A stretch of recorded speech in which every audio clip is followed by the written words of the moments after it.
क्या आप जानते हैं कि बलूचिस्तान कभी पाकिस्तान, भारत या अफगानिस्तान का हिस्सा नहीं था, बल्कि एक अलग शिनाख्त रखता था। आखिर वो कौन सी ताकतें थी जो सदियों तक बलूचिस्तान पर हुकूमत करते रही, और पाकिस्तान बनने से पहले बलूचिस्तान की असल हकीकत क्या थी? आज की इस वीडियो में हम बलूचिस्तान की पूरी तारीख जानेंगे। बलूचिस्तान पाकिस्तान का रकबे के लिहाज से सबसे बड़ा सूबा है, लेकिन इसकी तारीख पाकिस्तान से भी बहुत पुरानी है। हजारों साल पहले यहाँ मुख्तलिफ कबाइल आबाद थे। इनमें बलोच, ब्राहुवी और पश्तून कबाइल शामिल थे। इस वक्त ना पाकिस्तान था और ना ही जदीद सरहदें मौजूद थी। कदीम जमाने में बलूचिस्तान तजारती रास्ते का अहम हिस्सा था। ईरान, अफगानिस्तान, वस्त एशिया और बरसगीर के दरमियान सफर करने वाले काफिले अक्सर इसी इलाके से गुजरते थे। इसी वजह से बलूचिस्तान की अहमियत हमेशा बरकरार रही। सन 326 कबल मसीह में सिकंदर आजम भी हिंदुस्तान से वापसी पर बलूचिस्तान के दुश्वार गुजार इलाकों से गुजरा। इस सफर में इसकी फौज को शदीद गर्मी, पानी की कमी और भूख का सामना करना पड़ा। इसलिए ये सफर तारीख के मुश्किल तरीन फौजी सफरों में शुमार किया जाता है। बाद के ज़मानों में मुख्तलिफ अरानी और मकामी हुक्मरानों ने बलूचिस्तान के मुख्तलिफ इलाकों पर हुकूमत की, लेकिन यहाँ की कबाइल रवायात हमेशा मजबूत रही। हर कबीला अपने सरदार के मातहत जिंदगी गुजारता था। वक्त गुजरता गया और 17वीं सदी में एक नई ताकत उभरी जिसने बलूचिस्तान की तारीख बदल दी। यही वो दौर था जब खान ऑफ किलात की रियासत वजूद में आई, जो बाद में पूरे बलूचिस्तान की सबसे अहम रियासत बन गई। लेकिन सवाल यह है कि खान ऑफ किलात कौन थे? उन्होंने बलूचिस्तान को कैसे मुत्तहिद किया? अंग्रेज आखिर बलूचिस्तान में क्यों आए? 17वीं सदी में बलूचिस्तान के मुख्तलिफ कबाइल ने एक मजबूत क़यादत की ज़रूरत महसूस की। इसी दौरान रियासत किलात आस्ता आस्ता ताकतवर बनना शुरू हुई।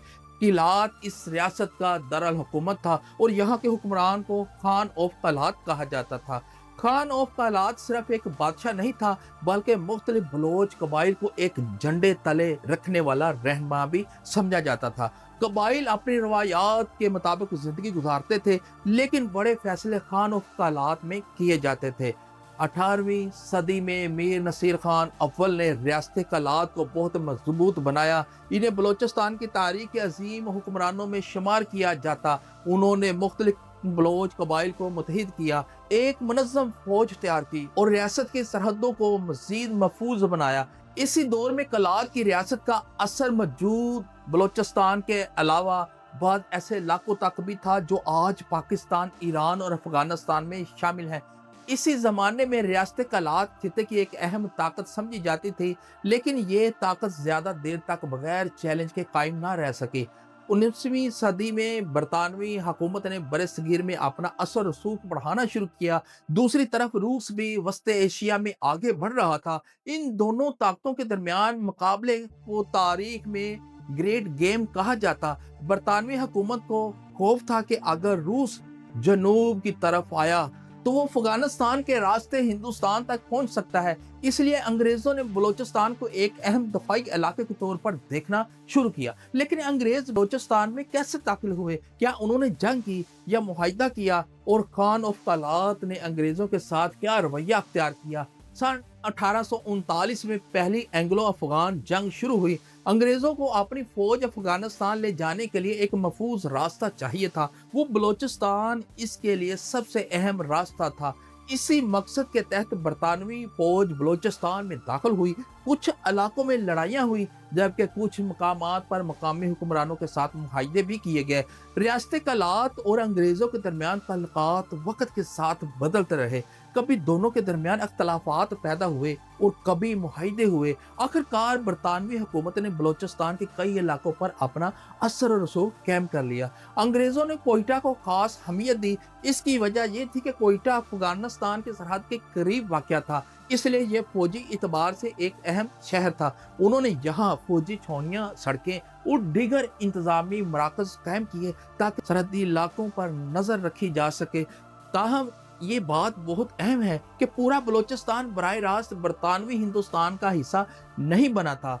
इस ज़माने में बलूचिस्तान मुख्तलिफ हिस्सों में तकसीम था। एक हिस्सा वो था जिस पर बरतानवी हुकूमत बराह रास्त इंतज़ाम चलाती थी, दूसरा हिस्सा रियासत कल्लात था जिसके पास अंदरूनी मामलात में काफ़ी हद तक खुद मुख्तारी मौजूद थी। अगरचे खारजा और दफा जैसे अहम मामलात में बरतानवी असर नुमाया था, इसी तरह मकरान, फरान और लसबिल्ला जैसी रियासतें भी अपनी अलग हैसियत रखती थी, लेकिन वो भी बरतानवी हुकूमत के असर से मुकम्मल तौर पर आज़ाद नहीं थी। यूँ पाकिस्तान बनने से पहले बलूचिस्तान एक ही इंतज़ामी इकाई नहीं था, बल्कि मुख्तलिफ रियासतों बरतानवी ज़ेर इंतज़ाम के इलाकों पर मुश्तमिल एक पेचीदा खिता था। फिर 1947 आया, बरसगीर तकसीम हुआ, पाकिस्तान और भारत वजूद में आए, लेकिन इस वक्त सबसे बड़ा सवाल ये था कि रियासत कलात पाकिस्तान में शामिल होगी या एक आज़ाद मुल्क रहेगी। फिर सन 1947 आया, बरतानवी हुकूमत ने बरसगीर छोड़ने का फैसला किया और ऐलान हुआ कि 14 अगस्त 1947 को पाकिस्तान और 15 अगस्त 1947 को भारत एक आज़ाद मुल्क बन जाएंगे। लेकिन बलूचिस्तान का मामला दूसरे इलाकों से मुख्तलिफ था। रियासत कलात के हुक्मरान मीर अहमद यार खान का मौक़िफ़ था, कलात एक तारीखी रियासत है, इसलिए बरतानवी राज के खात्मे के बाद इसे अपनी आइंदा हैसियत का फैसला करने का हक हासिल है। इसी दौरान पाकिस्तान की नई हुकूमत की ख्वाहिश थी कि बलूचिस्तान की तमाम रियासतें पाकिस्तान का हिस्सा बन जाएं, ताकि मुल्क की सरहदें मजबूत हों और कौमी इत्तेहाद कायम रहे। दूसरी तरफ कलात की क़यादत और पाकिस्तान के रहनुमाओं के दरमियान मुज़ाकरात शुरू हुए। दोनों जानब मुख्तलिफ तजावीज़ ज़ेरे गौर आई। ये मुज़ाकरात कई माह तक जारी रहे और इसी दौरान बलूचिस्तान के मुस्तकबिल पर मुख्तलिफ आरा सामने आ रही थी। ये बात याद रखना ज़रूरी है कि इस दौर के वाक़यात के बारे में मुख्तलिफ मौरख़ीन मुहक्कीन की तशरीहात एक जैसी नहीं रहती।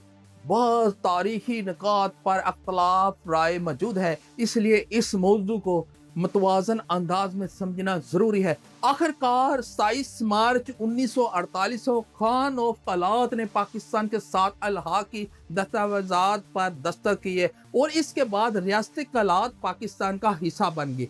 बाद में मकरान, खारान और लसबिल्ला भी पाकिस्तान में शामिल हो गई और यूं बलूचिस्तान के मुख्तलिफ इलाके एक ही मुल्क का हिस्सा बन गए।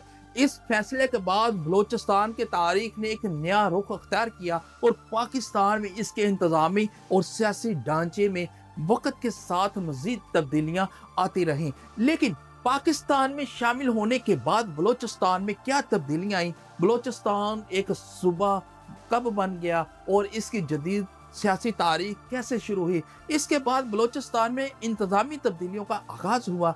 इब्तदा में बलूचिस्तान के मुख्तलिफ इलाके अलग अलग इंतज़ामी निज़ाम के तहत चलाए जाते थे, लेकिन वक़्त के साथ इन्हें एक इंतज़ामी ढांचे में लाने की कोशिश की गई। आखिरकार 1 जुलाई 1970 को बलूचिस्तान को बाकायदा तौर पर पाकिस्तान का मुकम्मल सूबा बना दिया गया। इसके बाद जहाँ सूबाई हुकूमत, सूबाई असम्बली और दीगर सरकारी अदारे कायम हुए जिन्होंने सूबे के इंतज़ामी मामलात संभाले। आज बलूचिस्तान रकबे के लिहाज से पाकिस्तान का सबसे बड़ा सूबा है। यह कुदरती वसाइल से माला माल है। यहाँ सुई, गैस और तांबे के ज़खायर, मदनी वसाइल और ग्वादर की बंदरगाह और एक तवील समुद्री साहल मौजूद है।